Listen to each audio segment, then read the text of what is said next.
जहाँ बाकी सारी एयरलाइंस जैसे air India, jet Airways, Kingfisher ये सारी की सारी लॉस में जा रही थी। इनफैक्ट कुछ एयरलाइंस तो ऐसे भी थी जो बंद हो चुकी थी, शट डाउन हो चुकी थी। तो कैसे इंडिगो 2009 से लेके अभी तक एक प्रॉफिटेबल बिजनेस करता हुआ आ रहा है, वो भी ऐसी इंडस्ट्री में जहाँ पे प्रॉफिट कमाना बहुत ही ज़्यादा मुश्किल है और जहाँ का प्रॉफिट मार्जिन सिर्फ 5% के आसपास होता है। और आज के टाइम पे जो इंडिगो है वो एविएशन इंडस्ट्री के अंदर एक लीडर की तरह खड़ा है और 56% इसका मार्केट शेयर हो गया है।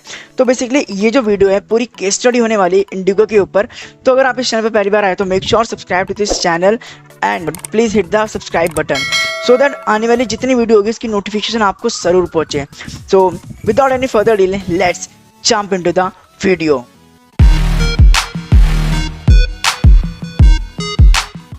वीडियो में आगे बढ़ते हैं और वीडियो में आगे बढ़ने से पहले हम ये जानते हैं कि आखिरकार जो एविएशन इंडस्ट्री है इसके कुछ फंडामेंटल्स के बारे में समझते हैं, इसके कुछ फैक्ट्स के बारे में समझते हैं।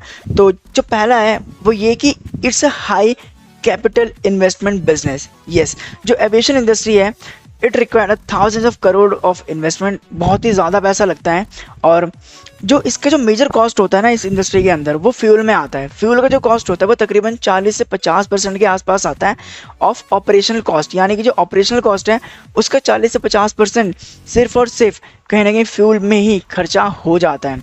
और आपको समझना पड़ेगा कि जो इंडियन मार्केट है, जो इंडियन मार्केट में जो मतलब यहाँ के जो लोग हैं उनको एकदम अफोर्डेबल प्राइस में सारी चीज़ चाहिए, ठीक है। तो एविएशन इंडस्ट्री जो है वो ज़्यादा प्राइस बढ़ा भी नहीं सकती है टिकट के। तो यहाँ पे प्रॉफिट कमाने का सिर्फ एक ही तरीका बचा कि प्रॉफिट मार्जिन बढ़ाना है without raising the price of the ticket.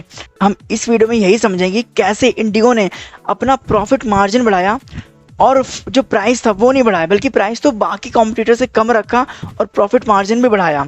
तो बेसिकली यही आज समझेंगे कैसे इन्होंने अपना प्रॉफिट मार्जिन बढ़ाया without raising the price of the ticket. So basically Indigo ने सिर्फ दो चीज़ पे ज़्यादा फोकस किया, कैसे हम प्राइस को कम से कम रखें, ठीक है, एज अ कॉम्पिटिटर एकदम अफोर्डेबल रखें, और कैसे उस कम प्राइस में हम अपने कस्टमर को बेटर एक्सपीरियंस दे सकें। तो इन दो चीज़ों पे इंडिगो ने ज़्यादा फोकस किया और इन दोनों चीज़ों को इम्प्रूव करते करते इस वीडियो में आज हम समझेंगे ऐसे 4 पॉइंट्स जहाँ से इंडिगो ने अपना प्रॉफिट मार्जिन बढ़ाया without raising the price of the ticket. जो सबसे पहली मार्केटिंग स्ट्रेटजी, जो सबसे पहली स्ट्रेटजी थी वो थी सेटिंग द स्टैंडर्डाइजेशन। यानी कि जो अलग अलग डिफरेंट एयरलाइंस कंपनीज जैसे जेट एयरवेज हो गई, किंगफिशर हो गई, डेक्कन एयर डेक्कन हो गई, ये सब क्या करते थे ना, ये लोग अलग अलग मॉडल के प्लेन एयरक्राफ्ट खरीदते थे। अब ऑब्वियस सी बात है जब अलग अलग मॉडल के एयरक्राफ्ट खरीदेंगे तो उसके अंदर जो ट्रेनिंग और हायरिंग कॉस्ट है वो ऑटोमेटिक ज़्यादा बढ़ जाएगी, क्योंकि जब डिफरेंट होंगे एयरक्राफ्ट, ठीक है, अलग अलग मॉडल के होंगे तो उसके अंदर जो ट्रेनिंग मैनुअल है वो अलग होगा। इस मॉडल का अलग ट्रेनिंग होगा, इस मॉडल का अलग ट्रेनिंग होगा। जब डिफरेंट ट्रेनिंग होने लगती है तो ऑब्वियसली बात है it takes a lot of time.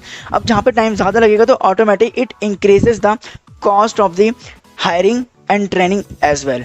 अब वहाँ पे इंडिगो ने क्या किया, इंडिगो ने 2005 में जब उसने शुरुआत करी थी तो उसने एयरबस A320 मॉडल के एयरक्राफ्ट खरीदे, वो भी 100 एक साथ, मतलब उन्होंने 100 एयरक्राफ्ट ऑर्डर कर दिए। अब यहाँ पे ना इसका फ़ायदा क्या हुआ कि उनको ये जो डील थी ये $6 बिलियन के अंदर मिली, एंड यू वॉन्ट बिलीव कि इनको 50% तक का डिस्काउंट मिला था। उसका सबसे बड़ा कारण ये था कि 1990s के अराउंड जो एयरबस थे उसके 2 या 3 एयरक्राफ्ट ऐसे थे जो क्रैश हो गए थे। तो लोगों का जो ट्रस्ट था ना एयरबस की तरफ वो काफ़ी कम होता जा रहा था, and they shifted to the Boeing. तो वहाँ पे उनसे कोई खरीद नहीं रहा था। तो जो इंडिगो के जो को फाउंडर थे उन्होंने दिमाग लगाया और उन्होंने एयरबस के जो थे उनसे एयरक्राफ्ट खरीदे, वो भी डिस्काउंटेड प्राइस में। तो यहाँ पे क्या हुआ कि उनको जो कॉस्ट थी कंपैरेटिवली बाकी एयरलाइन कंपनी से काफ़ी ज़्यादा कम पड़ी।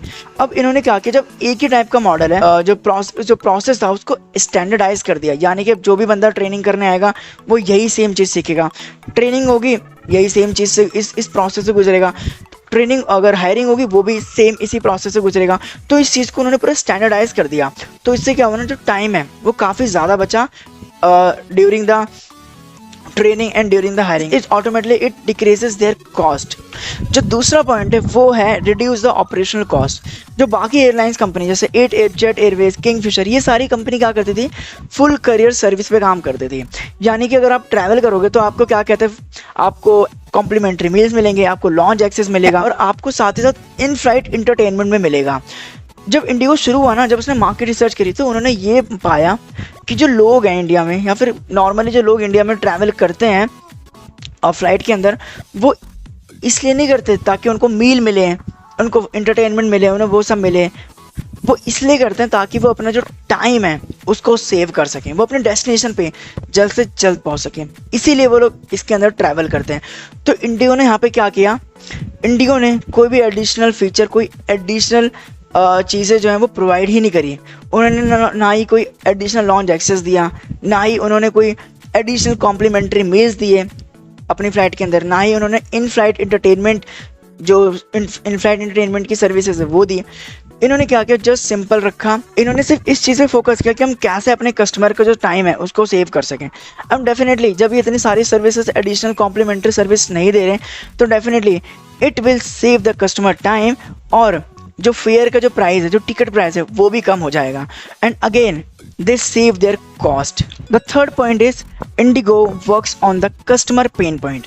The Indigo become the customer centric. Indigo basically 3 चीज़ों के लिए ज़्यादा जाना जाता है। पहला, इनका जो फेयर है वो काफ़ी लो है, मतलब लो फेयर है, इनकी जो प्राइस ऑफ द टिकट है वो काफ़ी कम है।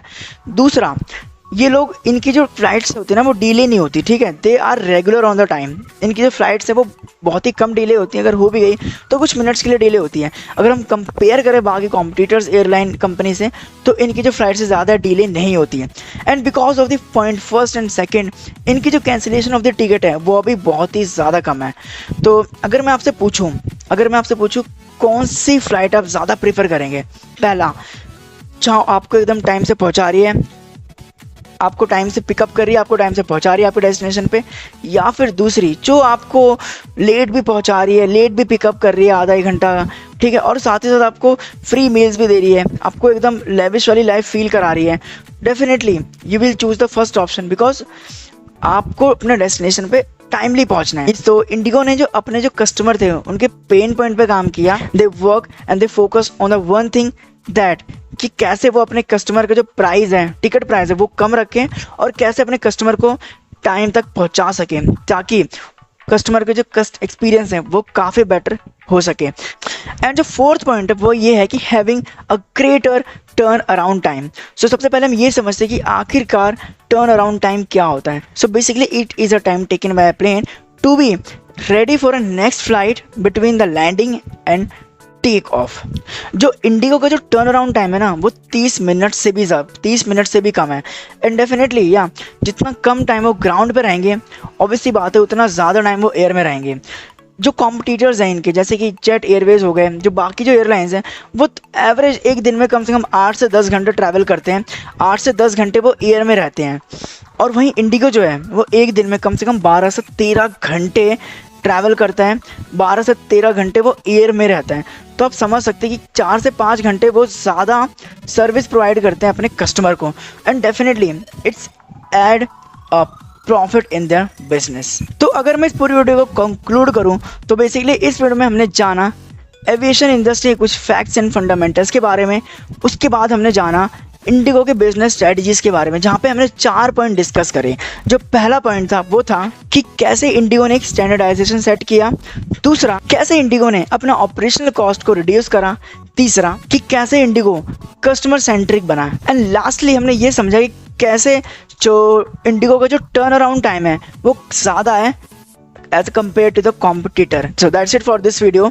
If you like this video, if you enjoy the case study, please make sure hit the like button, and if you are new on our channel, please subscribe to this channel, because इसी तरीके के मैं और भी ज़्यादा amazing case study इस channel पर लाता रहूँगा। सो अगर आप इस चैनल पर पहली बार आए तो भाई प्लीज़ मेक श्योर इस चैनल को ज़रूर सब्सक्राइब कर देना। सो इस वीडियो में बस इतना ही, मिलता हूँ मैं आपसे नेक्स्ट वीडियो में, तब तक के लिए थैंक्स फॉर वॉचिंग।